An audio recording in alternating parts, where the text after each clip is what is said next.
Bonjour et bon dimanche. Merci de nous retrouver sur les antennes de la télévision du Monde pour cette autre édition de Politiquement Incorrect, votre amphithéâtre dominical. L'image est saisissante. Près de 160 000 tonnes de riz non décortiqué, stockées dans des magasins à Yagoua et à Maga dans la région de l'extrême nord du Cameroun. Des décortiqueuses flambant neuves en état de fonctionnement aux arrêts et des riziculteurs qui tirent le diable par la queue.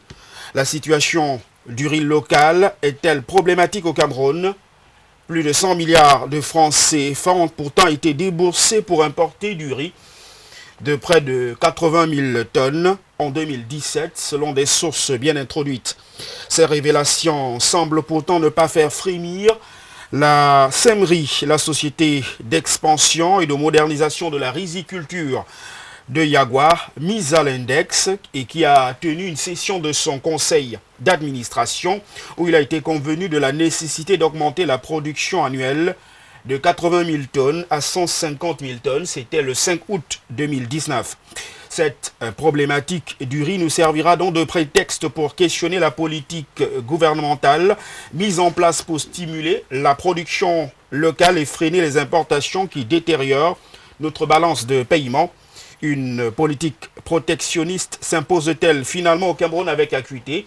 Le document de stratégie pour la croissance et de l'emploi permet-il aujourd'hui d'atteindre l'autosuffisance alimentaire? On en parle en première dorsale de cette émission ce dimanche.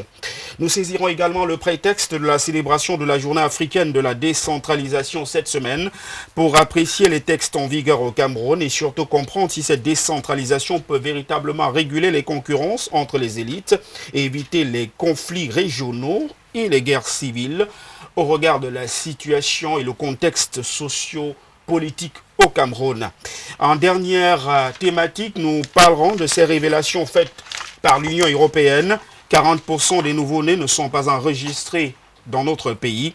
Un taux qui atteint des records dans les régions de l'extrême nord du Cameroun, où 56% des nouveau-nés n'ont pas d'acte de naissance. Le système d'état civil au Cameroun a-t-il finalement des limites? Les masses populaires sont-elles finalement bien informées sur l'importance de ce document? Comment booster l'opération d'enrôlement des naissances dans notre pays? C'est la troisième thématique inscrite à l'ordre du jour. Ce dimanche, nos invités sont confortablement installés. Le code de conduite reste inchangé, ne rien dire pour plaire, tout dire pour construire. A tout de suite.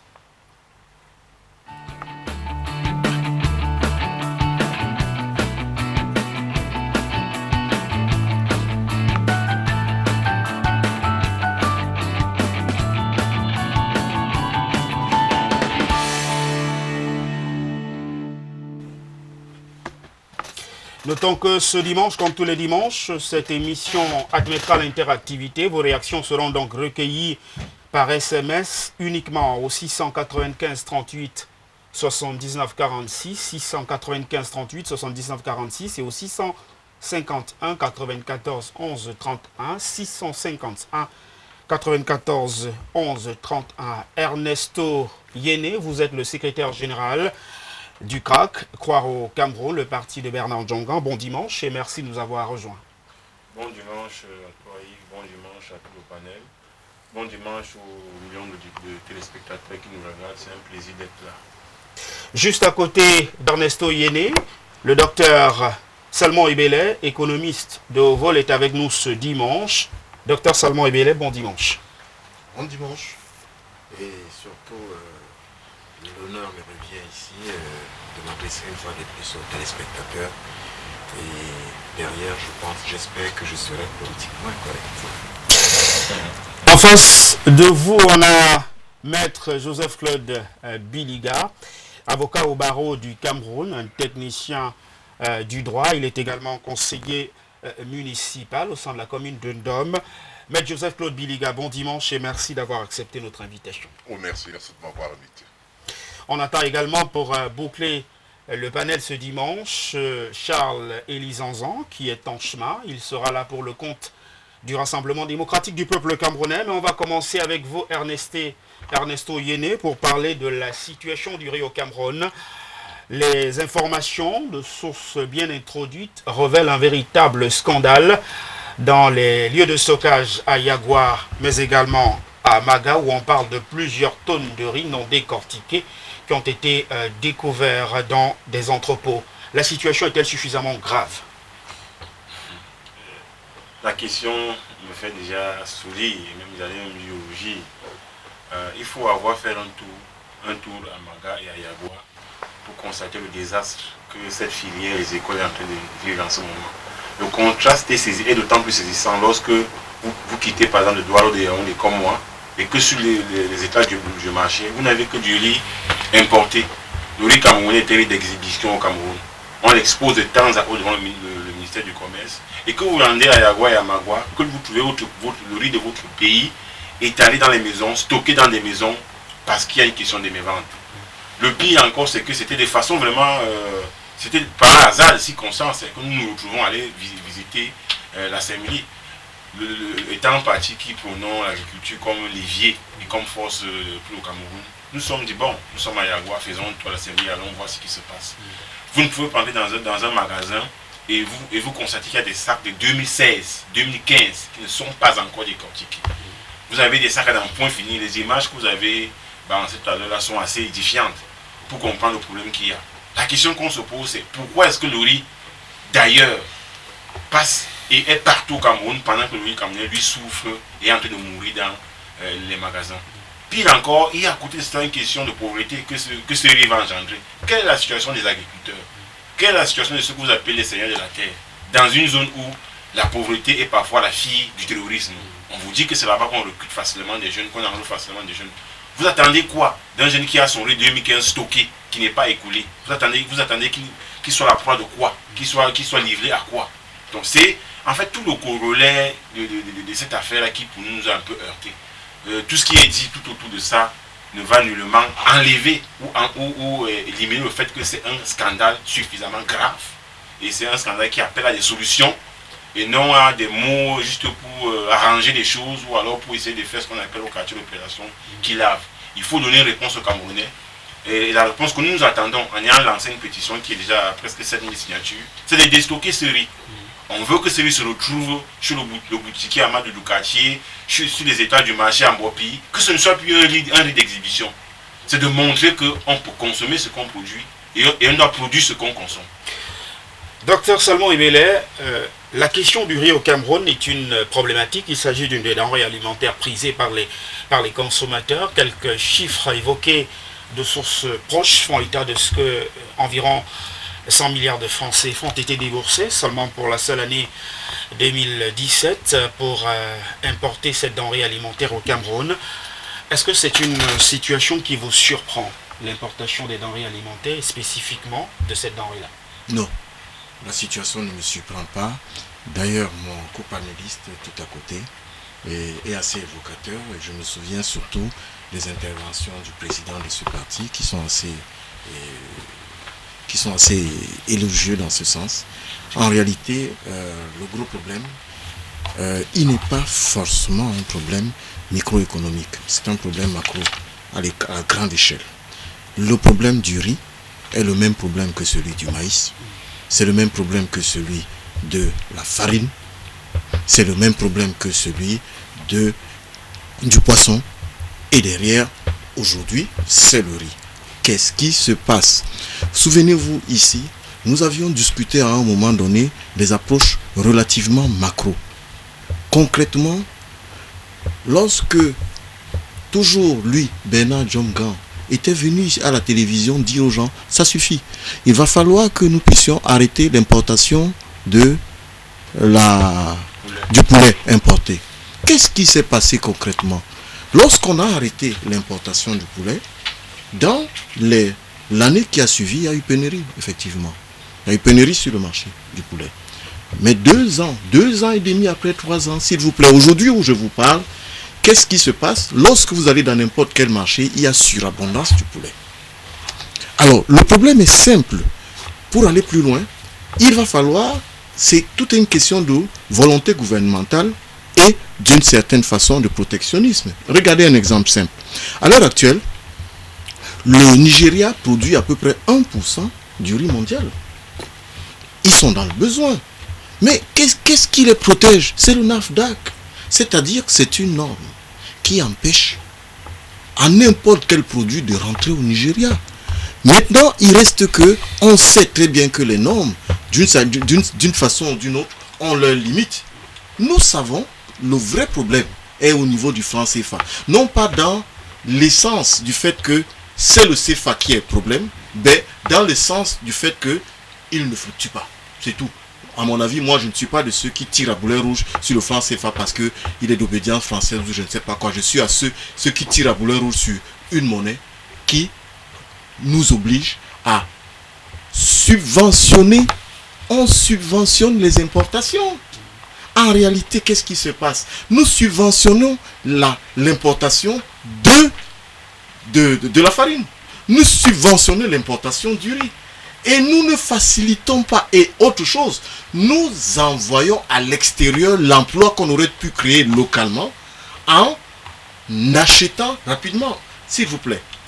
C'est bien beau de lancer, de découvrir cela. Mais on le découvre pourquoi? Maintenant, c'est la question. Pourquoi est-ce qu'on le découvre? Il faut dire aux téléspectateurs clairement que Maga et Yagua sont au niveau du bec du Cameroun. C'est-à-dire que quoi? Ce sont des zones qui, sur le plan purement de la logistique, sont plus loin de Yaoundé et Douala que le port de Douala. Conclusion, peut-être il est plus facile et relativement peu coûteux de faire venir le riz de l'extérieur ici. Et tout ceci est lié à un ensemble de structures du fait que quelque part, s'il vous plaît, le Cameroun subventionne les importations. On subventionne les importations et on taxe les exportations, s'il vous plaît. Ou alors on taxe plus ou moins ce qui est vendu localement. Parce que de vous à moi, s'il vous plaît, je vais vous dire, hein, le scandale est à tous les niveaux. Savez-vous que tout part d'un certain... On distingue à peu près par rapport à cette problématique autour de 7 produits. Vous avez le poisson, le riz, la farine de blé, le maïs, entre autres. Et puis, vous y ajoutez un certain nombre de produits qui, en réalité, sont plus ou moins exportés et qui sont parfois sanctionnés. Savez-vous que notre cacao, on prélève de l'argent? En ne donnant rien aux paysans, on prélève de l'argent lorsque le cacao quitte le port du Cameroun. C'est-à-dire que nous taxons nos exportations. En d'autres termes, on a un gros problème.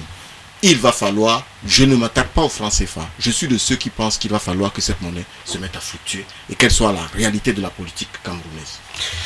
Mais Joseph Lolbiliga, peut-être le regard du consommateur, vous avez certainement de temps en temps fait des tours dans les équipements marchands pour constater que les Camerounais sont passés maîtres dans la dépendance alimentaire. Les produits venant de l'étranger inondent nos étals, c'est une vérité de la palisse. Tout à l'heure, docteur Salmon Ebele parlait du protectionnisme. Est-ce que ça peut être une solution pour stopper ces importations massives?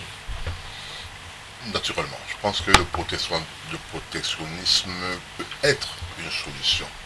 Mais il ne faut pas oublier que nous sommes dans un monde, dans un village planétaire. Si vous faites du protectionnisme, sachez que les autres peuvent le faire également. Mais il y a une chose qui est réelle aujourd'hui, et nous savons qu'il y a eu la zone de libre-échange, la zone de libre-échange continentale qui est, je veux dire, en gestation parce qu'elle n'est pas encore effective. Elle sera effective le 1er juillet 2020, qui nous permettra nécessairement qu'il y ait ce mouvement des biens d'un pays à l'autre avec les taxes douanières qui seront soit réduites, soit qui n'existeront pas. Donc d'où l'intérêt pour chaque économie, notamment au niveau de l'agriculture, d'être compétitive pour pouvoir aller vers les autres, prendre les parts de marché dans les autres pays. Donc le protectionnisme est sans doute bien, on l'a vu, on le voit généralement dans certains pays européens, ils font un peu, même en Asie, en Chine également, mais il arrive également que ils ont, oui, aux États-Unis font ça, et il y a une autre manière également de protéger les productions locales, c'est la subvention. Parce on subventionne parfois les productions locales.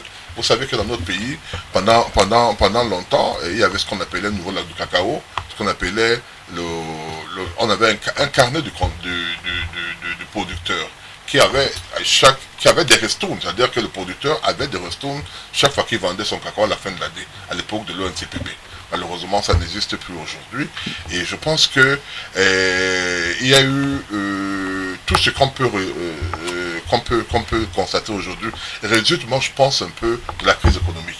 Parce que lorsqu'on fait un tour en arrière, tout à l'heure je voulais parler de l'ONCPB avec l'encadrement que l'ONCPB avait par rapport à ses producteurs. Il y avait ce qu'on appelle, il y avait une usine ici à Douala, je crois, c'est Caillé, qui produisait des engrais au niveau de Bonabéry, qui produisait des engrais. Donc il y a une autre protection également, c'est avec le fait pendant qu'on subventionne les intrants agricoles. Lorsqu'on subventionne les intrants agricoles en faveur de paysans, et qu'on les vend bien, qu'on donne gratuitement, parce qu'il y a eu des fois où l'État a dû donner ces subventions, je veux dire, ces intrants agricoles et les produits phytosanitaires pour que l'agriculteur puisse pouvoir faire des choses. Maintenant, le problème que vous posez est réel. Oui, maintenant qu'il y a la production, comme par exemple à Maga que j'ai eu à visiter il y a quelques années quand j'étais étudiant, et n'oubliez pas qu'on avait également au moins deux autres usines de production de riz. Il y avait la Sodérim dans la plaine de Mbo, c'est de la riziculture dans la plaine de Mbo. Il y avait également, je crois, une société au niveau de Ndop, dans le nord-ouest, qui existe encore, qui produit également du riz. Donc le problème, c'est que pour la ménagère qui vient, c'est qu'elle ne regarde pas forcément que c'est un riz camerounais. Ce qui l'intéresse, c'est si son panier, si c'est l'argent, si sa bourse lui permet d'acheter du riz. Et c'est le riz qu'elle achète en tenant compte de ses moyens qu'elle va acheter. La qualité peut être là. Elle peut être là, mais si les moyens ne permettent pas d'acheter, elle va acheter le riz qui est moins cher. Moi, je dis une chose, est-ce qu'on ne peut pas changer un peu notre consommation? Est-ce qu'on ne peut pas revenir un peu dans... Je dis pour les gars du Nord, je comprends que leur alimentation, c'est les céréales de manière générale, le sorgho, le mil, le maïs et le riz. Mais pour nous qui sommes du Sud, le riz, c'est un produit importé, de manière générale. C'est une alimentation importée. Nous ne connaissions pas le riz au départ. Nous ne mangeons pas de riz. Moi, je pense que dans ma langue, par exemple, quand on parle de riz, on dit le haricot des blancs. Pour comprendre, ça dit c'est haricot des blancs. Parce qu'on utilise le même terme pour le haricot que pour le riz, mais pour distinguer, on dit le haricot des blancs.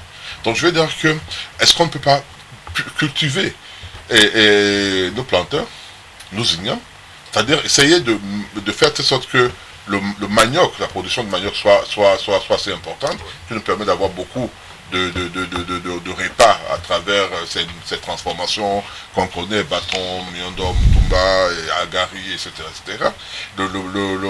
L'igname, avec lequel on fait aujourd'hui les patates, d'ailleurs, avec lesquelles on fait la farine, avec lesquelles on peut faire du pain également, et les plantains et autres. Donc moi je pense que le problème est réel, pour répondre à votre question, c'est lui du fait qu'on constate que nos productions ne sont pas écoulées.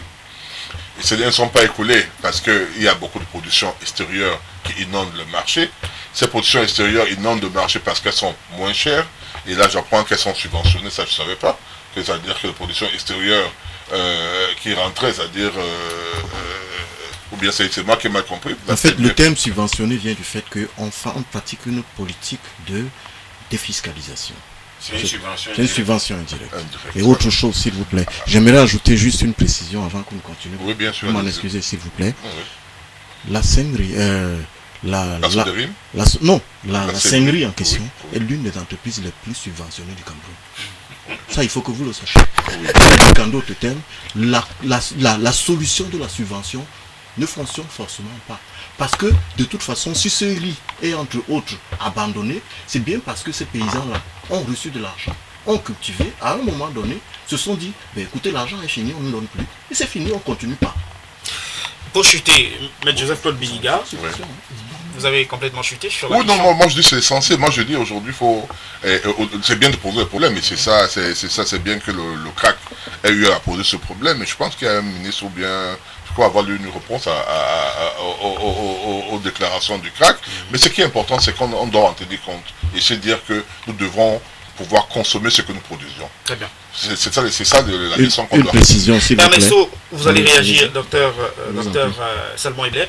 Ernesto, justement, ces révélations dans les images sont suffisamment évocateurs et dont on a pu avoir d'ailleurs ces images en exclusivité dans cette émission ce dimanche. On a quand même des constats assez alarmants. Ce sont à peu près 130 000 familles aujourd'hui d'agriculteurs qui sont concernés par ce qui se passe du côté de Maga ou de Yagua. Et puis cette décortiqueuse à l'état neuf qui ne fonctionne pas, c'est quand même une curiosité à la camerounaise.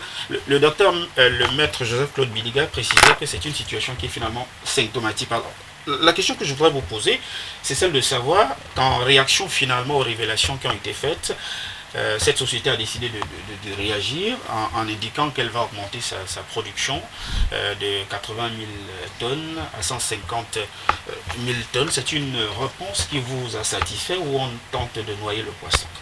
On tente justement de noyer le poisson. C'est pas pour nous une réponse qui va nous satisfaire. Nous savons que dans les personnes qui sont censées être responsables pour prendre en compte cette situation, beaucoup sont pris dans le piège du décret.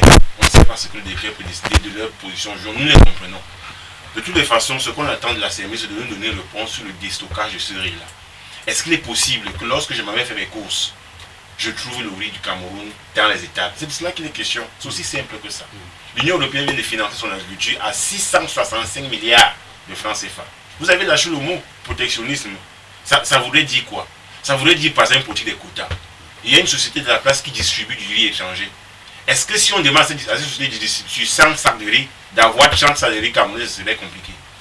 Est-ce que si on demande à un supermarché qui commande du riz, de commander sur 100 sacs de riz, 30 sacs de riz camerounais, ce serait compliqué? C'est la politique des quotas, mon cher Yves. Tout le monde le pratique. Tous les États du monde sont d'abord des puissances agricoles. La France, les États-Unis, l'Allemagne sont d'abord des puissances agricoles. On ne peut pas laisser que des années passent et que chaque année on dépense 200 milliards pour le riz à peu près et près de 1000 milliards en termes de nourriture. Ça a été le cas avec le poulet. On nous a dit que le Cameroun ne pouvait pas satisfaire la demande locale. Il a fallu d'un an pour qu'aujourd'hui, n'importe quel Camerounais peut devenir millionnaire avec le poulet. Le Nigeria, à côté, c'est 300 millions de personnes qui veulent manger. Moi, quand je suis à Yaoundé, moi qui suis à Yaoundé, quand je suis au marché de Founi, par exemple, il faut les voir arriver avec les camions. Quand un Nigérien arrive au marché avec le camion, il prend tout ce qui est camerounais, couscous, manioc, plantain, et il s'en va avec. Qu'est-ce qui nous dit que la partie distribution, parce qu'on produit ces trois volets-là, il y a la production, il y a la transformation, il y a la distribution. La CMI aurait dû penser à tous les échelles de tous les volets de ce produit-là. Le Nigeria à côté est demandeur. Le Gabon à côté nous prend 1 milliard de piments jaunes et rouges à l'année. On est en train de refuser au Cameroun d'être une puissance mondiale sur le plan agricole. Donc, c'est pour dire que toutes les réponses qui vont venir de la CMRI ou du ministère du Commerce, si ça ne vise pas à régler le déstockage du riz, pour nous, ça va être des balivernes. Docteur Salmon Ebele, questionnons à présent la politique du gouvernement en matière de stimulation de la production locale. Il faut stimuler la production locale en matière de produits. Il faut également freiner les importations. Quel est déjà l'impact d'une telle situation décrite aujourd'hui sur la balance de paiement? Et comment on fait pour stimuler la production locale dans le secteur agroalimentaire au Cameroun? L'impact sur la balance de paiement, c'est la crise des devises. Tout simplement. La récente crise des devises qu'on a observée vient en partie de l'alimentation. L'élément principal, c'est l'alimentation. Parce qu'on achète en monnaie étrangère. On achète, non seulement on achète en monnaie étrangère, mais qui plus est, c'est nous qui offrons l'emploi à d'autres. Ainsi de suite. Et puis derrière, d'une certaine façon, ça nous arrive. Et derrière, nous tuons l'emploi plus ou moins chez nous. L'autre gros problème, c'est quoi? C'est qu'en fait, il faut bien suivre ce que Ernesto a dit tout à l'heure. Il a dit quelque chose sur lequel il n'a pas insisté énormément. Et je voudrais l'aider à appuyer, à être emphatique par rapport à cet élément-là. C'est plus ou moins le facteur logistique. Et le facteur logistique ne dépend pas de la CMRI. Il est très difficile à la CMRI de mettre en place le système logistique en place. Je répète bien aux téléspectateurs que la CMRI est exactement, Maga et Yagua sont au niveau du bec du Cameroun. Ça veut dire qu'ils sont, et autre chose, ce qu'on dit bien, ce que moi j'ai lu à la presse, parce que je n'y étais pas contrairement à mes deux copanélistes, ce que moi j'ai lu à la presse, c'est que une bonne partie de cette production est vendue plutôt au Nigeria. Ça veut dire que tout est une question de proximité. Ça veut dire que dans la mesure, je vais vous dire, si jamais Douala et Yaoundé étaient à proximité, si Douala, la grosse ville de Douala, était à proximité de Yagua, non, il n'y aurait pas de problème de riz d'importation. Ce riz serait depuis longtemps mis à disposition du marché et écoulé. Ça veut dire qu'on a un gros problème de logistique. Mais le problème de logistique ne demandait pas à la Semri de venir gérer une route qui est en Gaoundéré ou je ne sais pas quoi. Non, non, ne leur demandez pas ça. Ne leur demandez pas d'une certaine façon. S'il y avait un chemin de fer qui demain arrive dans cette zone, ce riz-là serait immédiatement sur le marché. Et vous dites, vous avez posé un gros problème. En fait, c'est le problème. La réponse est au niveau de la filière. Et parfois, certaines dispositions de la filière ne relèvent pas du paysan. Elles relèvent du politique, c'est-à-dire de l'État. Ce sont des approches macro. C'est-à-dire que s'il y avait un chemin de fer qui arrivait de ce côté, ce riz serait à disposition. La preuve, c'est que ce riz, pour vous dire la vérité, une bonne partie de ce riz est plutôt vendu au Nigeria. Ça n'arrive pas ici. Parce que tout simplement, là, il y a une proximité. Je vais vous dire autre chose, s'il vous plaît. Prenez par exemple une entreprise telle que Outava. Outava, c'est l'entreprise qui est chargée de l'épandage aérien. J'avais mené là-bas une mission et lorsque j'arrivais dans l'entreprise en question, ils avaient un dernier avion qui ne roulait plus. Or, de temps en temps, ils l'utilisaient tant bien que mal et c'est cet avion-là qui était à l'époque chargé de l'épandage dans toutes les entreprises à CDC et ainsi de suite. Mais pour vous dire, donner juste un petit élément de l'importance de la filière, regardez la PHP. Ils ont 3 avions. Le Cameroun a une entreprise, tout le Cameroun a une entreprise qui a un vieil avion. Tout le Cameroun a une entreprise qui a un vieil avion. S'il vous plaît, on sait très bien que l'agriculture a ceci de particulier. Il y a le producteur qui, s'il vous plaît, à force d'être subventionné, vous voyez tous les programmes, PICMA, ainsi de suite. La plupart de ces programmes ont une particularité. Je voudrais rebondir sur ce que Maître a dit tout à l'heure. Vous subventionnez un agriculteur, le jour où vous cessez de lui donner l'argent, il cesse de produire. Par contre, on n'a pas eu besoin de subventionner le poulet. Dès qu'on a arrêté les importations et que le marché a créé le besoin, les individus s'y sont mis rapidement. Vite fait, bien fait. Maître Joseph-Claude Biliga, sur la question du développement du secteur agropastoral ou agroalimentaire de manière globale au Cameroun, on en parle depuis plusieurs années. Le chef de l'État, dans son discours, l'a très souvent réitéré en indiquant que la terre ne mange jamais, pour indiquer qu'il s'agit là d'un levier de croissance indispensable pour tout pays qui souhaite en effet se développer. Pourquoi ce secteur au Cameroun piétine autant? Je ne sais pas si ce secteur piétine autant. Je ne sais pas. Franchement, je vois beaucoup plus une sorte de regain. Lorsqu'on prend l'exemple de la Semri, on vous dit bien qu'il y a le riz. Il existe, mais il n'a pas été vendu. Donc ce n'est pas le problème de la production. Je pense qu'il y a suffisamment de production. Lorsque vous regardez la production du cacao, même lorsqu'il y a des difficultés, on sent quand même que cette production évolue d'une manière générale. Et elle est de meilleure qualité. Nous avons quand même l'un des meilleurs cafés du monde. Lorsque vous regardez au niveau, lorsqu'on sort des produits d'exportation, des produits pérennes, je veux dire, et qu'on rentre maintenant dans ce que je peux appeler les produits agricoles, mais de consommation. Peut-être qu'on a dit on n'a pas du riz, on n'a pas des plantains, etc. Je ne peux pas dire que qu'il n'y a pas de la production. Elle est là. Elle est là. L'État peut-être peut faire beaucoup plus d'autres efforts, notamment au niveau des moyens de transport, dont tu parlais de. Est-ce qu'on n'a pas assez de routes? Il n'y a pas suffisamment de routes. Il n'y a pas suffisamment de routes. Il ne faut pas se contenter de routes bitumées. Et même, lorsque vous rentrez dans des études de production, dans des sites de production, généralement, même dans nos villages, où le petit paysan veut quand même vendre ses plantains, il veut bien faire une agriculture non plus de subsistance, mais une agriculture un peu plus semi-industrielle ou bien un peu de grande envergure. Il a le terrain, mais il ne pourra pas écouler. Il y a des bassins de production, par exemple en Dôme, où nous sommes, où la mairie a créé un même bassin de production, mais le véritable problème qui va se poser, comment faire sortir ces plantains lorsque ces plantains seront en maturité, pour pouvoir les vendre à vite, parce que s'il y a des problèmes de route, naturellement en saison périlleuse par exemple, ces plantains vont pourrir et le paysan n'aura pas l'intérêt n'aura pas l'intérêt à continuer à produire s'il ne peut pas vendre ces choses. Donc je dis, et lorsque vous arrivez par exemple au niveau des postes frontaliers, et notamment du côté du sud à Kiossi ou à Bamiko, vous voyez bien que la production camerounaise en matière agricole n'est pas négative. Il y a des marchés là-bas, les marchés transfrontaliers périodiques, ou des marchés transfrontaliers, où il y a beaucoup de production. Moi, j'ai eu l'occasion d'y aller à plusieurs reprises. Vous voyez bien ce qui va au Cameroun. De l'autre côté, les oignons sont produits, etc. Moi, ce que je ne suis pas d'accord avec le docteur lorsqu'il parle en disant que le riz de Sémuri ne peut pas descendre. Si. On a vu qu'il ne peut pas. Non, il n'arrive pas à descendre parce qu'il y a un problème de logistique. Voilà. Je dis, il y a l'oignon qui descend du nord. Il y a beaucoup de produits qui sont produits, des produits alimentaires, qui sont produits pratiquement quasi exclusivement dans le septentrion et qui arrivent à descendre.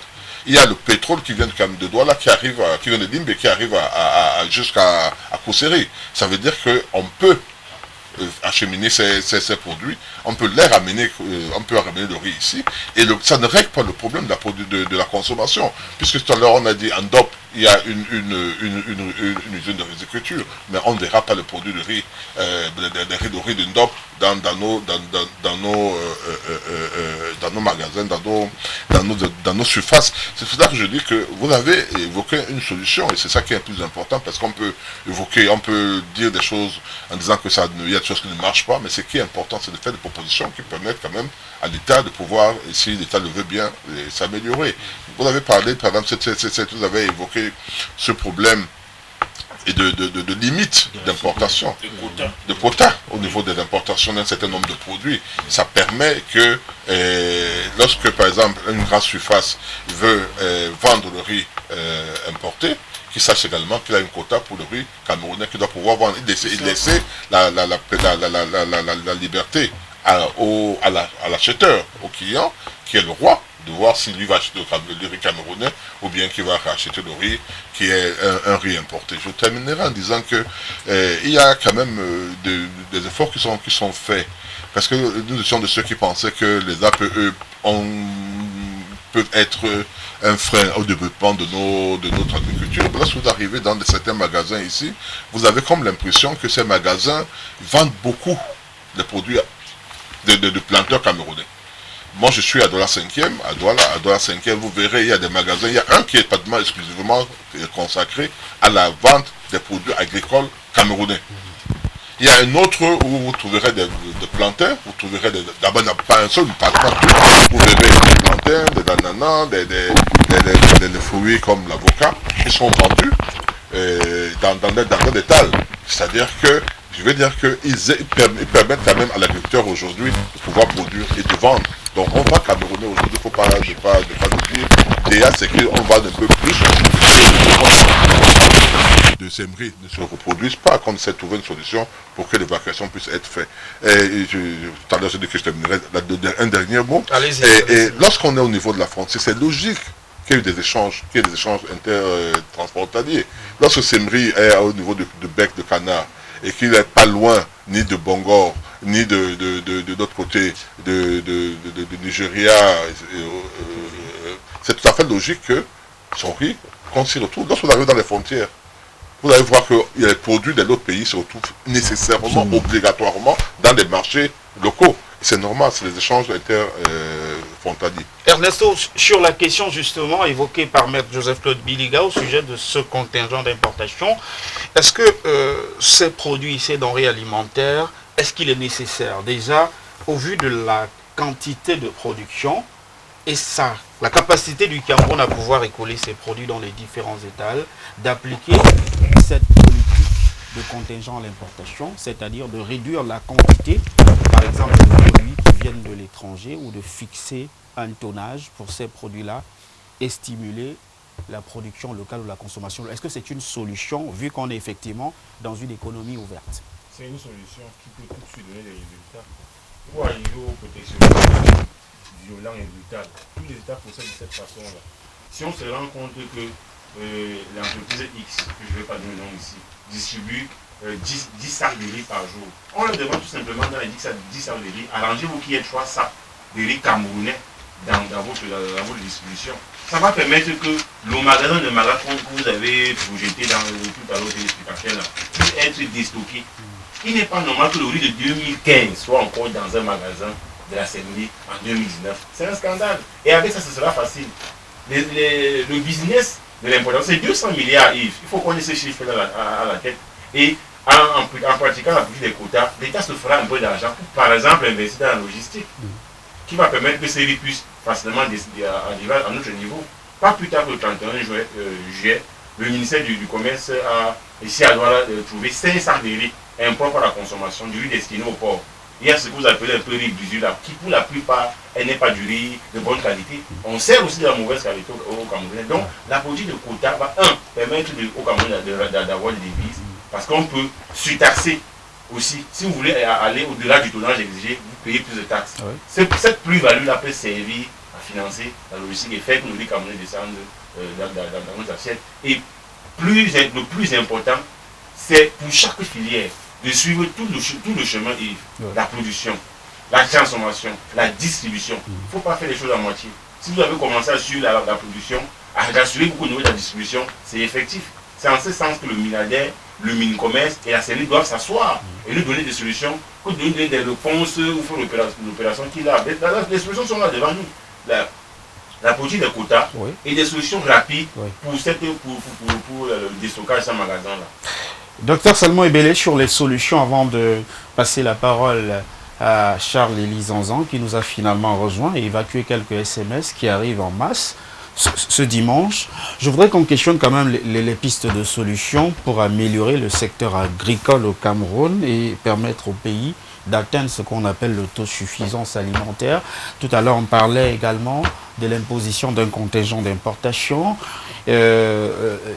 Ernesto insistait également sur d'autres stratégies. Est-ce qu'on peut, au Cameroun aujourd'hui, à partir d'une filière, créer des chaînes de valeur? Oui. C'est-à-dire qu'on a une sorte de concentration, soit verticale, soit horizontale, soit agglomérée, autour d'une filière qui permette aujourd'hui au Cameroun de comprendre la nécessité de promouvoir l'agriculture locale et la consommation des produits du terroir. Oui, absolument. Mais sachez une chose qui est fondamentale, c'est qu'en fait, il ne faut pas me dire que je suis Camerounais, il faut plutôt me dire que je suis de quelle culture.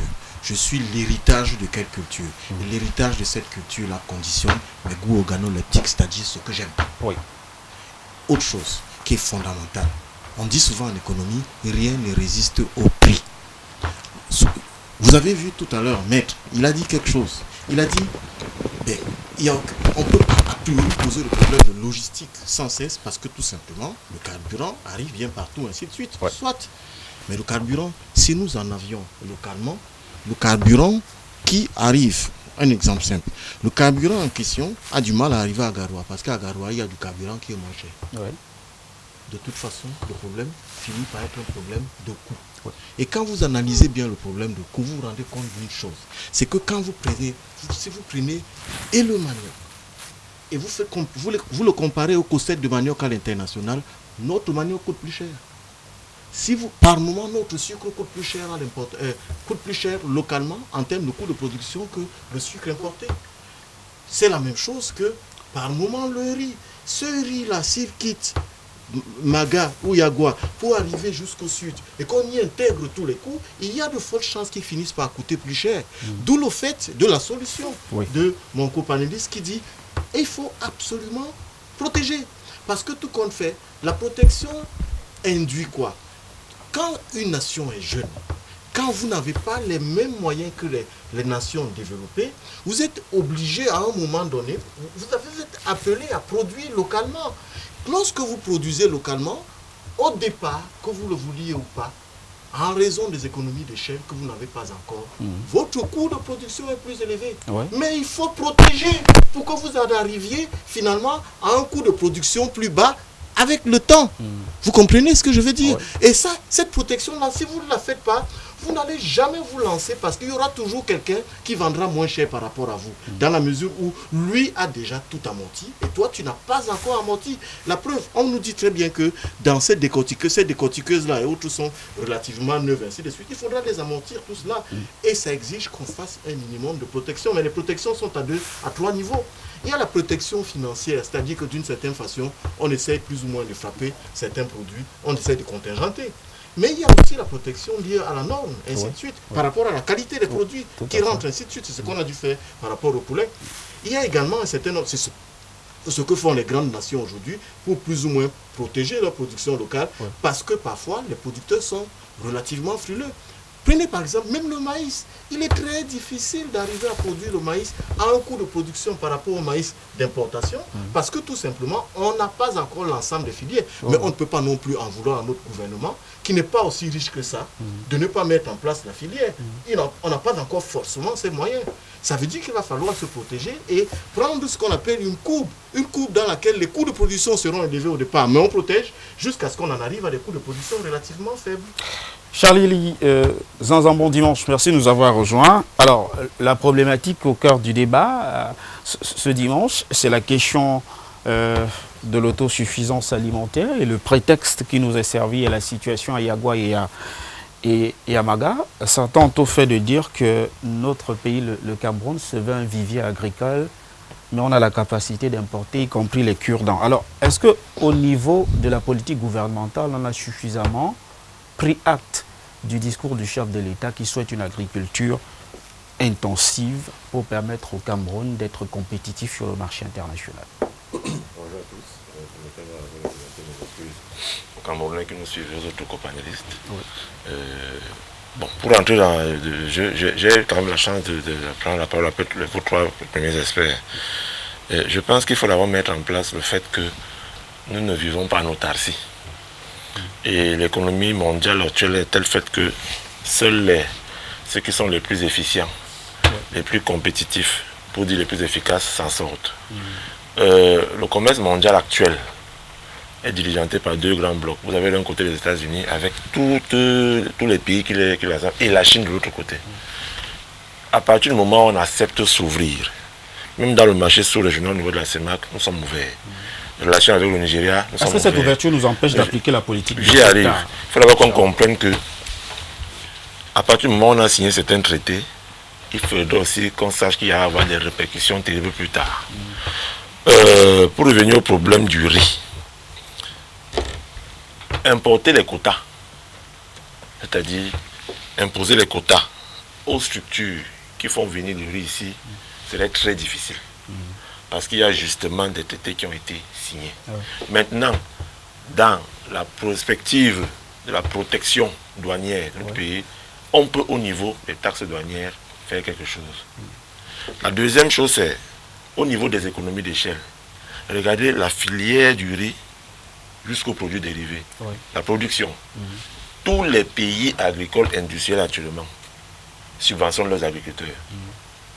Mais dans le même sens, ces mêmes pays, parce que c'est eux qui gèrent l'OMC, défendent à certains pays, dit moins fort, de subventionner leurs agriculteurs. L'argent que les États-Unis, l'argent que l'Union européenne subventionne ses agriculteurs est 3 fois le budget des pays de la CEMAC. Il dit subventionner les agriculteurs face à leur guéguerre contre l'ogre chinois. Ça, c'est une chose à faire. Est-ce que le gouvernement camerounais a les moyens de financer, de subventionner ses agriculteurs? Ça, c'est un autre problème. Deuxième chose, au niveau de la distribution. Comment allons-nous distribuer ce riz-là? Le riz camerounais, qui partira des bassins de production agricole, Ndop, Maga, Yagua, pour arriver à Douala, à Yaoundé. Ça pose un autre problème de la filière de distribution et des infrastructures, qu'elles soient routières, ferroviaires ou maritimes. Parce que vous savez que le prix du kilogramme vers le consommateur final que nous sommes met en exergue tout cela que ça arrive. C'est là on peut être fier de notre gouvernement qui a parlé dans son plan d'urgence nationale du désenclavement des bassins de production agricole. Il faudrait qu'on sorte des discours, Charlie. Non, il faudrait qu'on sorte des discours, mais je vous relance puisque vous avez la parole et que vous êtes finalement arrivé en dernier. Vous parliez du Cameroun qui n'a peut-être pas la capacité d'assumer les subventions. Je vous donne quand même quelques chiffres suffisamment éloquents. Ça fait quand même 500 milliards, un demi-milliard de francs CFA qu'on débourse quasiment chaque année pour permettre aux gens d'avoir le poisson, le riz, l'huile et autres là. Est-ce que pour vous, ça ne vous paraît pas excessif? On n'a pas d'argent, mais on a quand même environ un demi-milliard à sortir, à débourser chaque année pour résoudre cette question-là, pour permettre aux Camerounais d'avoir des denrées. 500 millions. Un demi-milliard, c'est 500 millions. Oui. Un demi-milliard, c'est 500 millions. Oui. Laissez-moi parler. Voilà. Un demi-milliard, c'est 500 millions. Je vous parle du budget de tous les pays de la CEMAC réunis. Pour le seul États-Unis, dans la subvention des agriculteurs. Oui, on a plus de 500 milliards. 500, j'y arrivé, je parlais de 500 milliards. De tout, non, là on parle du riz, on parle de tous les produits. Des denrées alimentaires de manière globale, 500 milliards. 500 milliards, on ne peut pas, non, laissez-moi évoluer, monsieur. J'indiquais avant de revenir 500 milliards de francs CFA globalement. La route est déboursée pour les aliments. Justement, est-ce que ce n'est pas excessif? On pleure qu'on n'a pas d'argent. C'est excessif du point de vue du Camerounais lambda que nous sommes. Oui. Mais je vous dis, quand je fais cette historie de la guerre au niveau international, vous ne pouvez rien faire. Oui. Si. Laissez-moi évoluer. Vous ne pourrez rien faire face aux subventions extérieures, face à l'ouverture à la compétitivité internationale.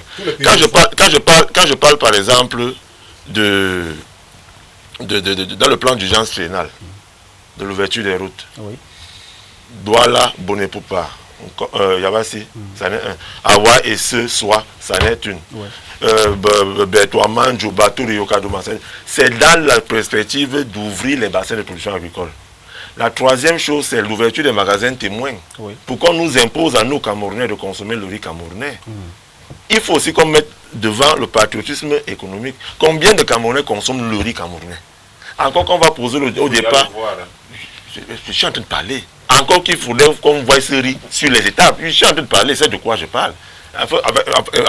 Il faut aussi qu'on ait ce riz sur les étapes. Maintenant, je reviens à ce que vous dites. Monsieur Yves Sanjo, je n'aime pas les discours pompeux des hommes politiques qui veulent toujours faire comme si tout marche bien. Actuellement, dans ce monde, personne, je dis bien, personne ne résiste à l'ordre mondial établi par les Chinois. Je dis bien, personne. La seule chose à faire, c'est de fermer complètement vos frontières. Et quand vous les fermez... Mais vous dites quelque chose et son contraire. Vous dites qu'on ne peut pas, et maintenant vous dites qu'on peut. Vous avez la parole, monsieur... Charlie. Docteur Salmon et Bellet. Ok. Allez-y.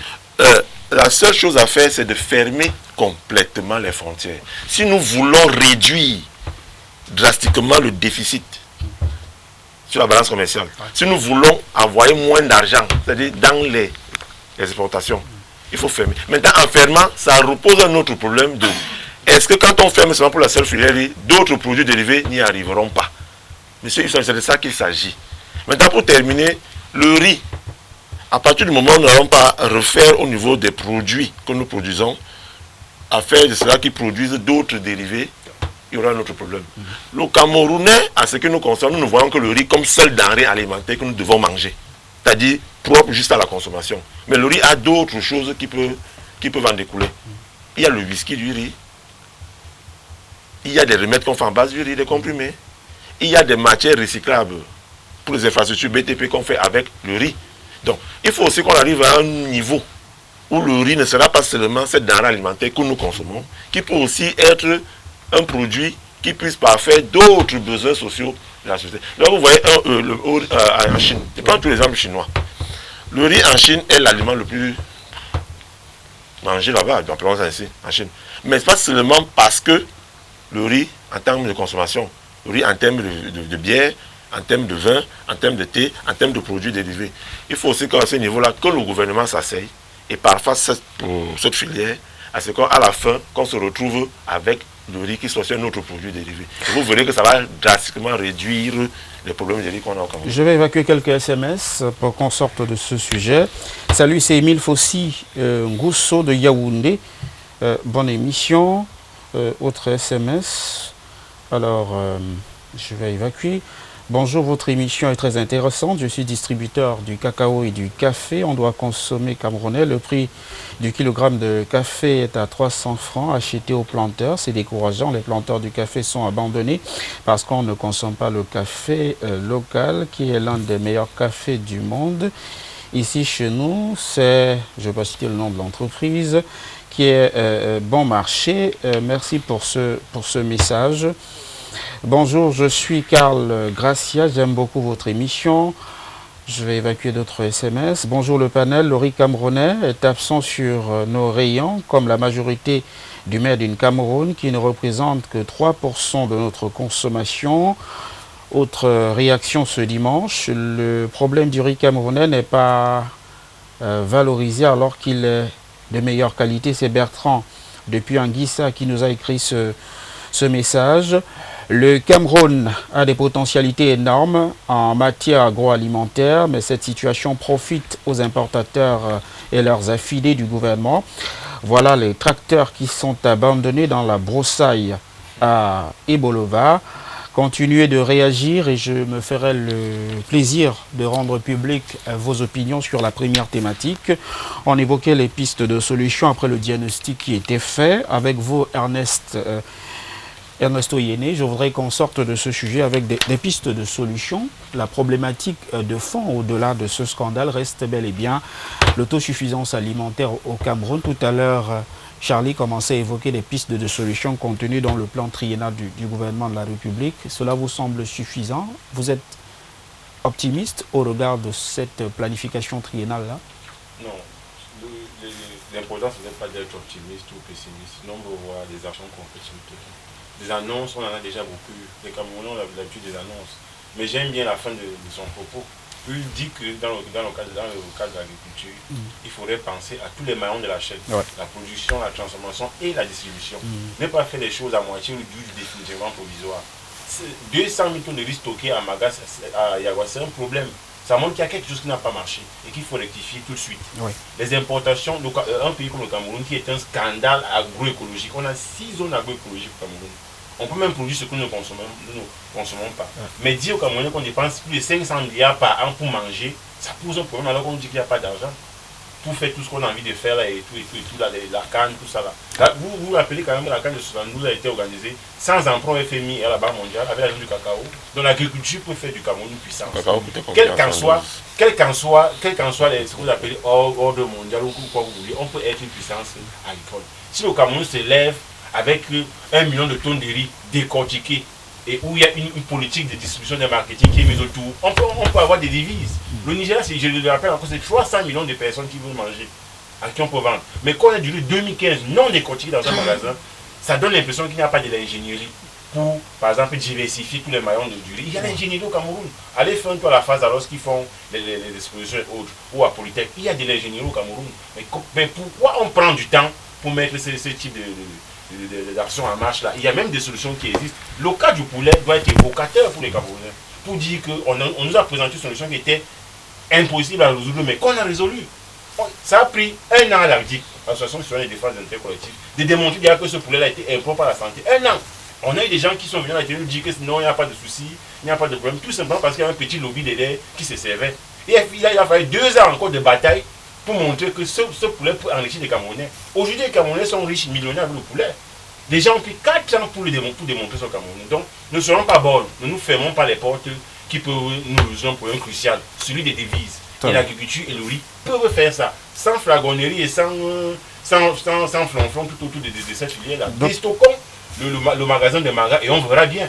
Docteur Salman Ebele, sur la question justement de ce secteur agroalimentaire au Cameroun, j'ai des cas spécifiques qui me viennent comme ça en flash. Le cas de la Malaisie qui a su créer des chaînes de valeur à partir de l'huile de palme, je crois que c'est cela. Et puis le cas d'un pays de l'Afrique de l'Ouest, la Côte d'Ivoire, qui réussit à faire des merveilles avec le cacao et qui permet justement de résoudre cette question de devises extrêmement importante. Est-ce qu'au Cameroun, ces 2 exemples-là ne nous parlent pas, nous qui sommes justement un véritable bassin agroalimentaire ou écologique? En fait, quand vous nous comparez à la Côte d'Ivoire, vous êtes en train de comparer un pays qui a un potentiel largement supérieur à l'autre parce que nous avons les terres agricoles qui sont pas encore exploitées alors qu'eux ont exploité presque la totalité. 240 000 hectares de terres agricoles possibles. Ont exploité presque la totalité de leurs terres. Qu'est-ce qui se passe? Je me souviens bien, moi j'étais en Côte d'Ivoire. Je me souviens bien au Fauboigny qui disait à la télévision, je suis le premier producteur agricole africain de bananes. Je suis le premier producteur mondial de cacao. Je suis le 2e producteur africain de noix de coco, ainsi de suite. Mais qu'est-ce qu'il ne disait pas? Et autre chose, s'il vous plaît, en 1965, nous produisions plus de cacao que la Côte d'Ivoire. En réalité, ici, nous produisions plus de cacao que la Côte d'Ivoire. Le problème est lié plus ou moins aux axes. Qu'est-ce que la Côte d'Ivoire, qu'est-ce qu'elle a fait complètement? Ils sont allés vers des grandes plantations et nous sommes allés vers des petites exploitations qui n'ont pas finalement donné des résultats. Mais pour revenir rapidement à notre problème qui est relativement simple. la solution a été donnée tout à l'heure. On l'a eu. On a vécu. Vous savez, il y a des choses, il ne faut pas parler. Il faut dire ce qui a été fait et qui a été un succès. Oui. Quand Bernard John Kam est venu à la télévision et dire que le poulet qui nous vient de l'extérieur est un poulet impropre à la consommation, qu'est-ce qu'on a fait? On s'est protégé cette fois-ci par la norme. Les pays se protègent de plusieurs façons. On se protège par la norme. C'est le cas du NAFDAC au Nigeria, c'est-à-dire que lorsqu'un produit va arriver, s'il n'a pas telle ou telle caractéristique qui n'entre pas chez nous, on se protège par les taxes douanières. Je conviens avec le panéliste, c'est relativement délicat, mais qu'à cela ne tienne, d'une façon ou d'une autre, lorsque on veut se protéger avec les taxes douanières, on impose des contingents à ceux qui importent, plus ou moins. Et derrière, habituellement, s'il vous plaît, ne disons pas que les autres ne se protègent pas, parce que il a bien dit, moi je vais lui donner les chiffres. Chaque vache américaine reçoit 500 000 francs d'argent de subvention. Il y a la même chose. Il y en a combien aux États-Unis? Et s'il te plaît, pour aller plus loin, au Cameroun, nous n'avons pas les moyens à 100% de subventionner. Il nous reste un seul élément, c'est de faire ce qu'on a fait avec le poulet. Ouais. C'est-à-dire que d'une façon ou d'une autre, dire, ben écoutez, expliquer. Il faut expliquer, il faut se défendre et dire aux gens, d'une façon ou d'une autre, regardez ce qu'on a fait également, regardez ce qu'on a fait avec la farine. Avec la farine, on a dit, on ne veut plus la farine en nature. On veut le blé qu'on va décortiquer. On a créé un certain nombre d'unités de production. Habituellement, lorsque vous regardez bien les filières, il suffit de bien réfléchir et de vous rendre compte que les protections, il faut se protéger, c'est le terme, mais les protections sont de plusieurs natures. Ceux qui les connaissent savent très bien qu'il y a un ensemble de protections juridiques, il y a un ensemble de protections normatives, il y a un ensemble de protections financières, il y a un ensemble de protections liées au contingentement à l'intérieur de la nation. Et derrière, il y a la dernière protection qui est faite par presque tous les pays, elle est monétaire. Maître Joseph Lobiliga, sur les normes en matière d'importation, ça peut être un début de solution.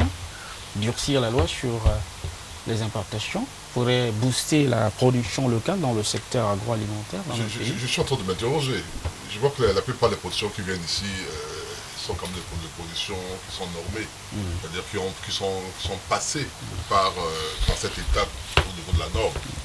Et en plus, on a des structures ici qui sont chargées de vérifier la norme. Avant l'arrivée de la norme, il y avait des trucs comme les bureaux Veritas et autres qui étaient quand même chargés de voir. Je veux vous dire, s'il vous plaît, excusez-moi. Écoutez, on n'a pas. Nous n'avons pas. À répliquer après. Sur le plan technique. Vous voyez. Excusez-moi, juste je vous allez continuer. Juste une précision. Sur le plan technique, nous n'avons pas des organismes qui sont capables, des centres de recherche, des laboratoires capables de relativement nous sortir la norme. C'est vrai. Il n'y en a pas. C'est vrai pour les médicaments. Ainsi, on ne connaît pas le faire. On n'a pas de moyens. Je parle de ce que je sais. Vous aviez la parole. Continuez s'il vous plaît. Dire que nous avons la norme. Avant la norme, il y avait des services comme les bureaux Veritas qui s'occupaient également de la norme. Je peux me tromper. Humblement, je sais. Et je sais par rapport au bureau Veritas qu'il existe et s'occupait de la norme, notamment au niveau du cacao et autres. C'est la vérité, ça ne sert à rien de faire au jour au savoir. Moi je suis avocat. Et la chance que j'ai, c'est que quand on est avocat, on touche à tout. On a des clients qui viennent de tous les secteurs. Ouais. C'est pour ça que je peux parler de l'agriculture, de l'économie, lorsque je veux vraiment en parler sans être économiste. Donc je dis, voilà ce que j'avais à dire par rapport à ça. Charlie Elisandre, je chuterai pour qu'on prenne ce que j'ai pu comprendre tout à l'heure, c'est que c'est pas tant la production qui pose problème aujourd'hui. Parce que nous produisons quand même. Il ne faut pas quand même donner l'impression. La preuve, s'il y a des tonnes de riz à la sèmerie, c'est parce qu'on a produit. On peut même surproduire. Alors, donc, la sèmerie, le conseil de sèmerie a décidé de faire encore une production plus importante. Je pense que c'est sur lequel nous sommes pratiquement tous d'accord aujourd'hui, c'est qu'il y a un problème de logistique, c'est-à-dire de transport de cette production vers le consommateur. Ouais. Et comme parfois cette production n'arrive pas locale, on est obligé d'importer pour satisfaire la demande. Je pense que c'est ce qu'on s'est dit. Donc moi je dis, et je l'ai dit tout à l'heure, et je reviens, il ne faut pas non plus fermer les yeux sur une réalité aujourd'hui. Dans les supermarchés aujourd'hui, on retrouve des productions camerounaises, notamment au niveau de l'agriculture, des plantains, j'aime le dire, le manioc, etc. On l'achète aujourd'hui dans les étals. Il y a cela quelques années, on ne faisait pas cela. On allait dans des marchés où il y avait peut-être la boue pour pouvoir acheter le macabo autre. Aujourd'hui, on achète dans des magasins. Je dis donc que la production existe. Oui. Il faut tout simplement que nous puissions adapter notre régime alimentaire à cette production-là et qu'on puisse tout faire pour que cette production arrive chez le consommateur. Autant on peut comprendre que le riz de la Semerie ne puisse pas arriver à Douala, autant il est difficile de faire comprendre que le riz de Ndop n'arrive pas à Bafoussam par exemple. Charlie Lizanzan, tout à l'heure on parlait des pistes de solutions. Vous insistiez sur le plan triennal qui sera, je crois, qui sera mis en implémentation. D'accord. Ce plan-là prévoit donc le désengorgement des bassins de production, la création des zones de stockage, des marchés témoins. Je ne cite que ces quelques exemples-là. Est-ce que vous pensez que ce plan-là qui est mis en place pourrait effectivement permettre à ce qu'il y ait une véritable promotion du label Cameroun? Ce n'est pas moi qui le dis, M. Yves Sanjo. Les bailleurs de fonds, tous les organismes financiers internationaux parlent de 2 points de croissance qu'un pays gagne à travers ses infrastructures de transport. Donc, si le Cameroun réussit, d'après le plan que nous avons tous eu à voir il y a quelques années, à justement désenclaver tous ces bassins de production agricole, ça fait d'abord 2 points de croissance dans notre économie à nous. Maintenant, ça permettra au riz qui quittera Yagua d'arriver facilement à Douala et qu'il n'y ait pas un impact sur le prix à l'étable. La deuxième chose, c'est, quand on a fini de dire tout ça, avec toutes les solutions qu'on a proposées, c'est de mettre en avant le patriotisme économique. C'est-à-dire que les Camerounais aient envie de consommer leurs produits qui viennent de chez eux. C'est-à-dire, à un certain niveau, bon, tout chose étant par ailleurs égal, c'est-à-dire si ça respecte, parce que même nos produits sont aussi imposés sous des normes. Ce n'est pas seulement les produits qui viennent d'ailleurs qui ont des normes, donc même les produits que nous faisons nous-mêmes aussi ont des normes à respecter. Donc, tout chose étant par ailleurs égal, si nos produits au niveau de l'achalandage sont propres à la consommation, que le Camerounais lambda qui est dans un magasin consomme ce produit-là, encore qu'il faudrait qu'il y ait ce magasin, encore qu'il faudrait que ce produit arrive là-bas, encore qu'il faudrait aussi que ce produit ait le prix nécessaire à ce qui concerne le prix. On est capable d'y arriver. On peut y arriver, c'est un problème de volonté. Voilà. Je voudrais évacuer quelques SMS pour que l'on sorte de cette thématique. Bonjour à Douala, pourquoi on souffre de route comme ça? On n'a pas les autorités. Vous êtes à Yassa, monsieur. Alors, on ne peut pas comparer l'agriculture ivoirienne à celle du Cameroun. C'est Jordi qui nous a écrit ce message. Bonjour, mes chers papas. Jules de Bafia, le Cameroun a de grandes richesses, mais nous ne savons pas comment développer toutes ces richesses-là. La faute, ce sont, dit-il, des dirigeants camerounais qui ne veulent pas recruter des têtes bien faites pour mener un développement qui nous permettra d'avoir cette agriculture en héritage. Merci pour ce message, mon cher Jules, depuis Bafia, et continuez de réagir. Sans transition, nous prenons la deuxième thématique de cette émission ce dimanche pour parler cette fois-ci de cette décentralisation. Je vais commencer par le conseiller municipal de la commune de Ndom qui est avec nous, maître Joseph-Claude Biliga. Cette semaine a permis la célébration de la journée africaine de la décentralisation. Et moi, je voudrais questionner 2 problématiques. Le contexte camerounais est suffisamment évocateur des enjeux d'une telle célébration. D'abord, est-ce que les textes au Cameroun sont bons pour ce qui est de la décentralisation? Ou on fait de la navigation à vue à ce niveau? Je suis d'abord à dire que la décentralisation ne date pas d'hier. C'est-à-dire que lorsque vous regardez le processus de décentralisation, avec l'existence des maires, très tôt, nous, on était à l'école primaire, on nous parlait des maires, des mairies, des communes de plein exercice, des communes mixtes exercice, des communes rurales. Il y avait des maires qui existaient. Il y avait des conseillers municipaux. Il se trouve tout simplement qu'il y a eu une évolution. À un moment donné, on avait les sous-préfets maires. On a évolué vers les maires nommés et par la suite vers les maires élus ainsi que le conseil municipal. Donc la mairie fait partie des deux, au niveau du Cameroun, des deux, donc quand je dis oui, des deux branches de décentralisation. Il y a les mairies, il y a les régions. Donc il y a les communes d'une manière générale et il y a des régions. Donc lorsque certains disent par exemple qu'au Cameroun aujourd'hui, il y a la décentralisation tarde à se mettre en place, on évoque beaucoup plus le côté des régions. Parce qu'au niveau de la mairie, elle existe. Et il y a eu des transferts de compétences sur certains ministères vers les mairies. Surtout qu'aujourd'hui, les budgets des mairies, tous les budgets des mairies ont augmenté grâce à ce transfert de compétences. Voilà. Maintenant, il reste donc les tests. Lorsque vous regardez tous les tests, par exemple, sur la décentralisation, vous vous rendez compte que pour moi, les tests sont d'une manière globale bien. Et sur une autre chose, j'expliquais que ma difficulté majeure, c'est au niveau de la région. Je n'ai pas l'impression qu'il y a suffisamment de décentralisation, de pouvoir donner aux régions à l'état actuel. Oui.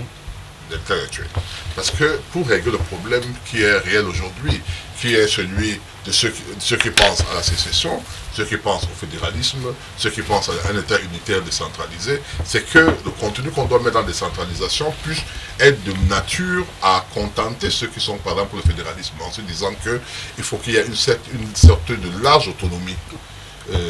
Quand je dis dans large autonomie, je mets entre guillemets parce que ce n'est pas une autonomie en tant que telle, mais il faut qu'il y ait un pas important des compétences qu'on doit allouer au niveau des régions. Parce que prenons des exemples de la fédération. Fédération, généralement, il y a un gouvernement, il y a un État, il y a dans chaque État fédéral fédéré, il y a un gouvernement, il y a des députés, généralement c'est trop lourd. On peut ne pas aller jusque-là. Bien que certains pays comme la R de Congo, étant des Congo étant un État unitaire, a cette sorte de forme de gouvernement, avec au niveau des provinces, des gouverneurs de province qui jouent le rôle de président ou bien de premier ministre ou de chef de l'État fédéré, avec des maires, avec on appelle ça, au niveau, avec les députés provinciaux, avec des ministres provinciaux, etc. Donc on ne parle pas là-bas de la fédération, on parle de l'État unitaire. Donc je dis le contenu qu'on doit mettre aujourd'hui dans la région, à mon sens, ce qu'on a mis dans la région au niveau de Cameroun n'est pas suffisamment grand, parce qu'on parle des domaines en matière sociale, en matière, alors qu'on peut bien donner un peu plus de pouvoir aux régions, en dehors des postes de souveraineté. C'est-à-dire, c'est la souveraineté, les affaires étrangères, la défense, etc., etc. Mais on peut bien donner beaucoup plus de pouvoir aux régions. Pour me résumer, donc je dis, nous sommes on est sur un processus de décentralisation. Les tests qui sont là, à mon sens, peuvent être améliorés. Ernesto Yéné, est-ce que la décentralisation, au regard du contexte sociopolitique au Cameroun, peut résoudre la question de la fracture sociale? Il faut déjà dire... Et juguler les conflits, comme cela observé dans quelques régions aujourd'hui. Ce qu'il faut déjà dire, c'est que nous sommes encore tombés là dans ce que j'appelle souvent une camerounerie. On n'a même pas encore donné le temps à la décentralisation de montrer ses limites. Parce que pour une loi de 2004, nous sommes en 2019, mon cher Yves, on n'a même pas encore donné le temps à la décentralisation de se mettre suffisamment en place pour en déceler les limites et apporter des mesures collectives. On a l'impression que l'État, lui, a encore un pied devant pour ce qui concerne la décentralisation et un pied derrière. Il y a encore ce jeu-là. On cède ci, on ne cède pas ça. On ne peut pas encore vraiment, je veux dire, juger ou apprécier cette décentralisation parce qu'elle n'a pas été suffisamment mise en place dans son entièreté. On a peut-être eu des provinces qui sont passées en région de façon nominale ou cosmétique, mais dans le fond, on n'y est pas encore allé jusqu'au bout. Et pire encore, vous évoquez les crises. Ces crises-là nous amènent même déjà encore, j'allais dire, à revoir carrément toutes ces décentralisations-là. Est-ce que celle qu'on avait pensée en 2004 est encore ce qu'il nous faut aujourd'hui? Est-ce que ça va être encore une architecture lourde où on a 10 régions, où il va falloir encore réorganiser des administrations? On a eu ce problème à l'époque de la fédération, où il y avait 2 gouvernements qui étaient assez lourds pour le Cameroun. Aïe, je l'avais dit dans ses discours. Est-ce qu'on doit encore aller vers ce système-là? J'écoute des gens parler de 4 régions, revenir à 5 régions, par exemple, même le littoral, et leur frais de Bouillare Bakoui dans une même région. Il y a des divisions comme ça qui arrivent. Moi, je pense que la situation actuelle nous amène encore à réfléchir sur je n'allais pas dire la forme de l'État ou la forme d'administration qui serait idoine pour nous. Quand on parle de transfert, il y a des communes, par exemple, en termes de transfert, qui reçoivent 10 000, par exemple, de la santé, 20 000 de la Non, c'est pas vrai. C'est pas vrai. Non. Il n'y a pas de transfert d'argent. On vous dit dans un budget. Non, c'est pas vrai. Ne dites pas des choses qui ne sont pas vraies. Il n'y a pas de transfert d'argent. Il y a transfert de projet. Ça veut dire quoi? Ça veut dire que lorsqu'un ministère, par exemple, veut construire une salle de classe, je vais prendre l'exemple très simple, ou bien un centre de santé intégré pour la santé. Hier, c'était le ministère qui le faisait à travers le gouverneur ou le préfet qui était maître d'ouvrage, délégué, le ministre le maître d'ouvrage. Aujourd'hui, le ministère s'est désengagé. Il dit, voilà, c'est la mairie qui doit construire. Attendez, suivez-moi bien. Moi, laissez-moi terminer dessus. Vous allez revenir sur l'article 22. Donc, ça se fait, donc, il y a donc ce transfert du projet qui est géré maintenant, non plus par le ministère, mais par la mairie. Et qui dit transfert de projet, dit avec tout ce que ça comporte comme finance pour le projet. Et cet argent est versé au niveau du trésor et est payé, mais suivi par le ministre, par la mairie et non le ministère. Donc on ne peut pas parler de 10 000 francs. Il n'y a pas un transfert d'argent. On donne à la mairie, voilà 10 000 francs, prenez pour faire ceci. Non, vous appelez souvent ça ligne. Quand on dit les ressources nécessaires à l'exercice par les collectivités territoriales de leurs compétences, leurs sont devenues soit par transfert de fiscalité, soit par dotation, soit par les deux à la fois. Vous pouvez vous retrouver dans une commune aujourd'hui, on vous dit, pour tel domaine, on a 10 000. Moi, j'ai écouté un maire dire ça dans un média. Il vous dit, pour tel domaine, on a 10 000. Qu'est-ce que vous voulez que je fasse avec 10 000? Ça arrive. Et il vous dit que c'est cette loi-là qu'on a appliquée. Quand le ministère a dit, voilà, nous sommes 360 communes. On n'a pas le poids d'un État pour vous donner les moyens à vous, une commune, de faire ce que vous voulez faire dans un domaine précis. C'est en cela que je dis qu'il faut questionner encore cette question-là. Vous pensez que tel que c'est expliqué par Maître Biliga, là, on peut faire ça avec les 360 communes du Cameroun. Mais si, c'est ce qu'on vous dit. Que le ministère peut faire cette autorisation. Mais il ne fait pas au même moment. La fédération a donné 100 millions aux communes récemment. Bon, 100 millions pour une commune. Quand vous êtes dans l'imbroglio de la pénétrante est de la Douala, là, qui répond de quoi? C'est aussi des questions comme ça que les organisations posent. Le ministre des Travaux demande à l'entrepreneur chinois qui vous a donné le marché. Qui va répondre? Est-ce que c'est le maire? Est-ce que c'est le délégué du gouvernement? Le maire n'a rien à voir dans la construction de ce monsieur. Arrêtez un peu la divagation. Si vous comprenez pas demander qu'on vous explique. Le maire n'a rien à voir dans la construction de je pose un problème. Je vous dis qu'on a créé un problème. Et nous sommes encore dans un problème. On fait comme si... Monsieur, laisse-nous la c'est 10 000. Non, ça peut ne laissez pas parler. Laissez-le aller jusqu'au bout. Docteur Salman Ebele, je voudrais qu'on avance. Est-ce qu'au Cameroun aujourd'hui, au regard des textes, parce que c'est ce qui nous intéresse ce dimanche, on a suffisamment fait le distinguo entre décentralisation et déconcentration? Eh bien, moi, je vais vous dire. On a un pays dans lequel, en réalité, depuis quelque temps, moi, en ma qualité d'enseignant, j'ai tendance, depuis quelque temps, à respecter énormément l'intelligence des Camerounais. C'est souvent bien fait, au niveau des tests. Le problème, c'est l'approche contextuelle. Et le problème est souvent lié aux réalités économiques. Regardez le débat qui a été soulevé tout à l'heure. Le débat qui a été soulevé, il est très simple. Maître dit, on va affecter un projet. Derrière, la question, la voici. Et il dit, quand on va affecter le projet, ça veut dire que, il dit autre chose fondamentale, que la maîtrise d'œuvre sera désormais au niveau de, je permets qu'il m'arrête, que la maîtrise d'œuvre sera désormais au niveau de la mairie en question. Oui, de la commune. De la communauté. C'est ce que j'ai bien compris. Et que derrière, d'une certaine façon ou d'une autre, on devra donc, à un moment donné, c'est la maîtrise, cette maîtrise d'œuvre-là, dès qu'on va lui affecter, on devra lui donner les moyens, plus ou moins, d'agir en conséquence. Et c'est d'ailleurs elle qui va donc lancer le projet et sélectionner qui va faire quoi, d'une certaine façon, et essayer d'analyser. Mais moi, j'ai envie de dépasser ce débat, et surtout que, n'étant pas juriste, je ne voulais pas trop rentrer dans ce débat-là, dans la mesure où je n'ai peut-être pas forcément leurs compétences juridiques dans ce sens-là, je préfère ne pas trop m'aventurer dedans, mais je pose un gros problème de fond. c'est qu'en fait, vous avez un pays dans lequel vous parlez de décentralisation. Dans la plupart des pays où on parle de décentralisation, il y a ce qu'on appelle les polarisations d'entrée financière. Plusieurs pôles. On a un pays où il y a un seul pôle d'entrée financière. C'est ici en bas. Le port de Douala. 70%. Ça vous fait rire. Vous voyez, moi je vous ai dit que je n'entre pas dans un débat qui n'est pas que je ne connais, je ne maîtrise pas très bien. Mais je connais au moins certaines choses que je maîtrise parfaitement. Je dis bien que c'est ici en bas. Ça veut dire que quoi? Ça veut dire que la mairie de Douala Premier à 70%, non, elle ne va pas gérer 70%, va plus ou moins en son sein des entités qui gèrent, qui vont faire rentrer 70% des devises de ce pays-ci. Et puis les autres 360 communes. Vous avez tout compris. D'où le fait que vous le vouliez ou pas, je vais vous dire ma vérité. Sur le plan purement économique, je n'y crois pas. Pourquoi je n'y crois pas? Parce que qu'on le veuille ou pas, étant donné que 70% sort du port de Douala et qu'une autre partie, on la connaît, c'est la TVA. Et on s'en refait à peu près plus de 90% des revenus de l'État. Qui gère ça? Ce sera toujours le gouvernement central, que vous le vouliez ou pas. Moi, je ne veux pas aller plus loin. Charlie, notre décentralisation devient visiblement très compliquée à mettre en place.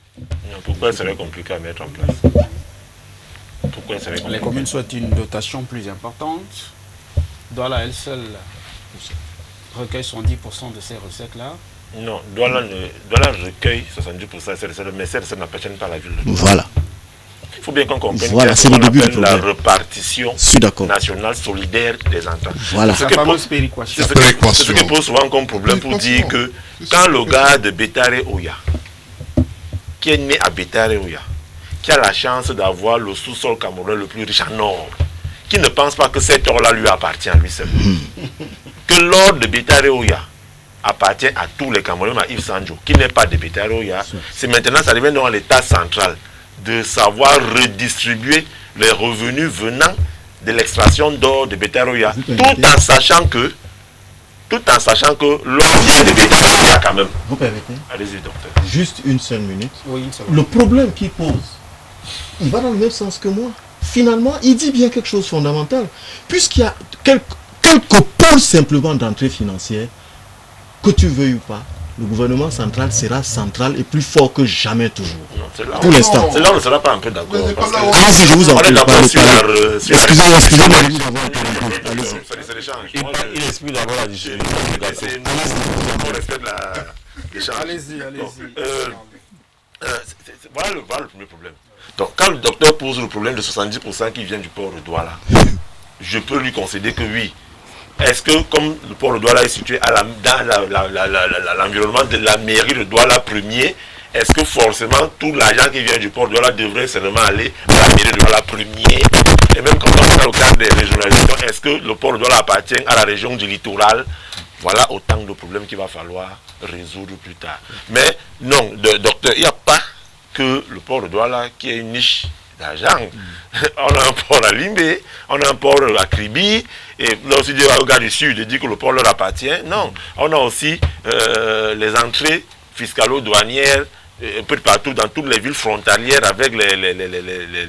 Non, le problème au Cameroun, c'est qu'il y a eu décentralisation. Mettre, c'est le fait historique, on connaît les mairies depuis qu'on sont plus petits, donc il faut passer à la phase de régionalisation. Maintenant, le problème est là. Tout ce qu'on va dire là, c'est que certains caciques qui sont assis à l'état central ne veulent pas qu'il y ait cette autonomie financière.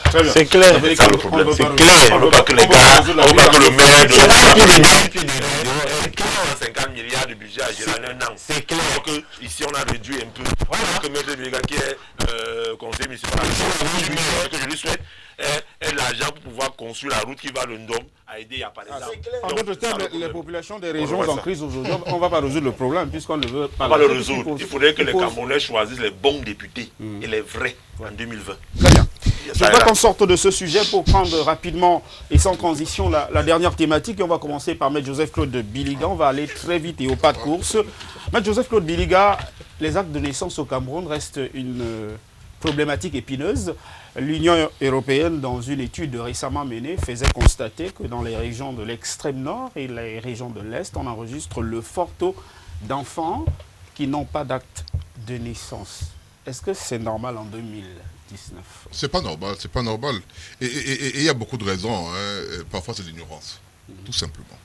Le fait de savoir qu'on doit faire dans les délais de 15 jours pour le médecin, là où l'enfant est né, pour aller faire la déclaration de naissance au niveau de l'état civil, ou 15 jours après pour le parent, enfin des 30 jours donc à partir de la naissance, que lorsque ce n'est pas possible, on peut aller voir le procureur qui donne encore 3 mois, qui donne un délai de 3 mois, et que si on a laissé ce délai de 3 mois, on peut aller voir le juge pour un jugement supplétif, quel que soit le temps. Lorsqu'on choisit le jugement supplétif, on passe par un médecin qui va donner ce qu'on appelle l'attestation d'âge à parent, et ça se passe en un temps record. Le problème, c'est que généralement, on n'est pas au courant qu'il faut le faire. Parfois, on peut même mettre au courant, mais on ne connaît pas les délais, on se dit, on a encore le temps. Parfois, c'est le problème de famille. Un jeune homme qui a fait un enfant avec une fille, les parents veulent peut-être qu'ils vont bien doter l'enfant, la fille, qu'on veut payer l'enfant, c'est-à-dire la naissance de l'enfant, avant d'avoir l'autorisation d'aller faire l'acte de naissance, etc. Il y a beaucoup d'autres facteurs sociologiques qui font que ça ne pousse pas. Mais ce qui est important, c'est que ça peut être résolu d'une manière vraiment simple. Et le ministère, je parle avec la lettre du BUNEC et le ministère de la décentralisation, en train de trouver une solution qui est toute simple. C'est-à-dire qu'on va on demande aux mairies de se retrouver, d'aller vers les populations et de recenser les personnes qui n'ont pas d'acte de naissance. On fait les médecins qui ont fait les mairies qui ont les moyens. Il n'y a pas de moyens, c'est gratuit. Les médecins vont déposer les actes. Aujourd'hui, on a les réseaux sociaux et autres. Ils vont faire les frais médicaux et après les juges vont prendre des décisions d'une manière foraine. C'est-à-dire on fait une audience aujourd'hui pour les actes de naissance. On fait une audience du matin au soir, on finit 500 trucs. C'est pas me régler, ça peut être réglé. Piste de solution, le BUNEC a lancé une campagne de sensibilisation à l'Est, curieusement, au moment où ce rapport accablant sur le nombre d'enfants qui n'ont pas d'acte de naissance battait le record dans cette région du terroir. Le BUNEC a sa part de responsabilité dans cette situation-là, ou c'est simplement l'ignorance des parents géniteurs? Moi, j'avoue quand même que c'est assez gênant que ce soit l'Union européenne qui nous donne déjà les chiffres, qui nous parle de 56% à l'Est, 38,2% à l'extrême nord, que ce soit encore l'Union européenne qui pense à la numérisation. Pour moi, c'est un domaine de souveraineté. Moi, ça me dérange. Que ce soit l'Union européenne qui soit en train de gérer cette question-là. Ça me dérange. Pourquoi dans nos hôpitaux, j'ai posé cette question chez moi, il y a une Kiev. Pourquoi vous arrivez dans une maternité, vous avez une grande affiche, je ne sais pas, c'est A10, d'un produit de couche pour bébé, mais il n'y a rien, par exemple, sur l'acte de naissance, sur le processus et tout et tout et tout.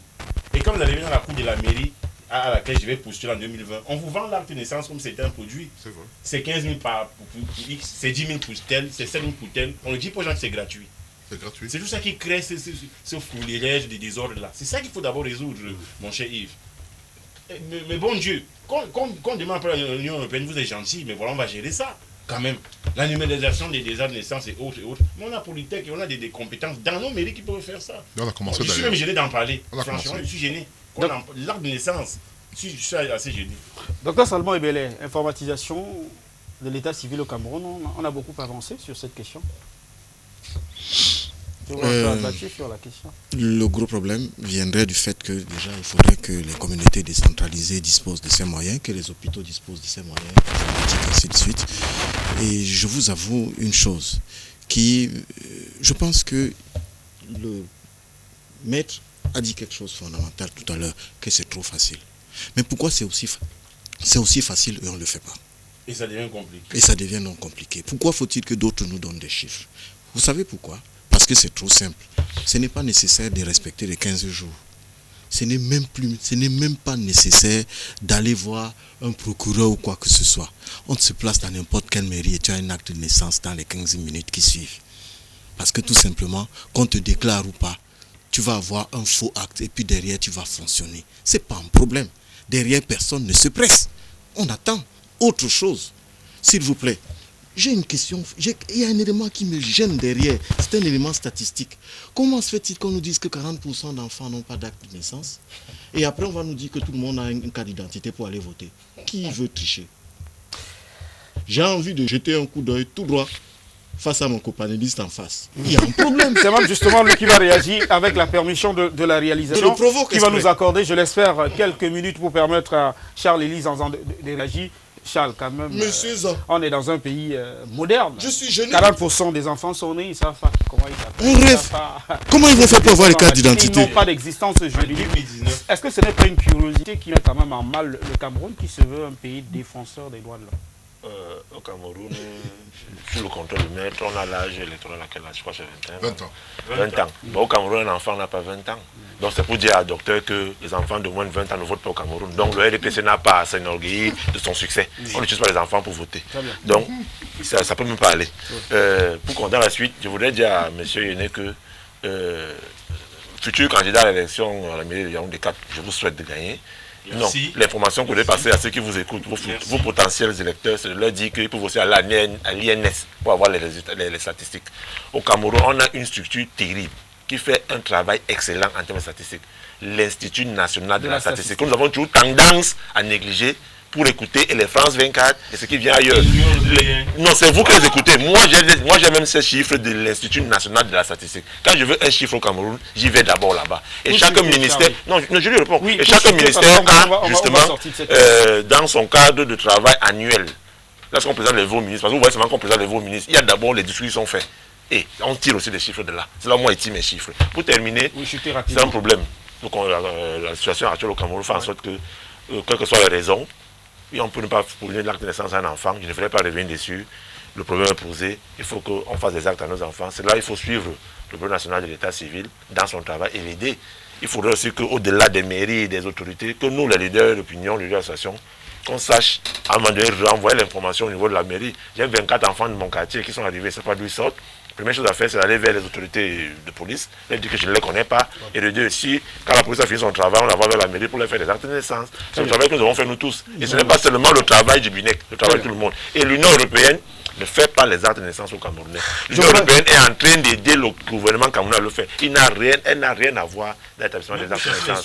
Merci d'être venu ce partenariat. dimanche. Juste La ce Union SMS européenne sorti de est- cette émission. Qui est notre sous-sol. Bonjour à Donc, tous sur on le va plateau. discuter Juste en vous dire que j'adore votre émission. De C'est manière Emmanuel partagée. depuis Deido qui nous a écrit ce message. Mille fois merci pour vos multiples contributions au débat ce dimanche. Je vais remercier Ernesto Yéné qui était le secrétaire général adjoint du CRAC.